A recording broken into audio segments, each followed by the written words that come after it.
Hi வணக்கம் அன்பு நண்பர்களே. நான் உங்கள் டாக்டர் செல்வச்சந்திரன் தமிழ்ச்செல்வன். எப்படி இருக்கீங்க? எல்லாம் இல்லை. இன்றைக்கி நம்ம எஸ்பி பாலசுப்ரமணியன் அவர்களின் நினைவு தினம். இன்றைக்கி 4ஆம் ஆண்டு நினைவு தினங்கும் போது எஸ்பிபியை பற்றி நிறையா எல்லாருக்குமே எல்லாமே தெரிஞ்சிருக்கும். ஆனால் அவர்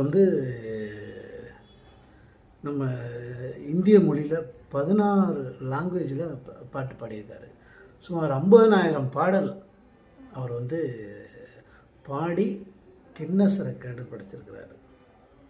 ஆமாம், என்னாலும் தானே தேன் விருந்தாவது, பிறர்க்காக நான் பாடும் திரைப்பாடல் தான், இந்நாளில் தானே நான் இசைத்தேன் அம்மா, எனக்காக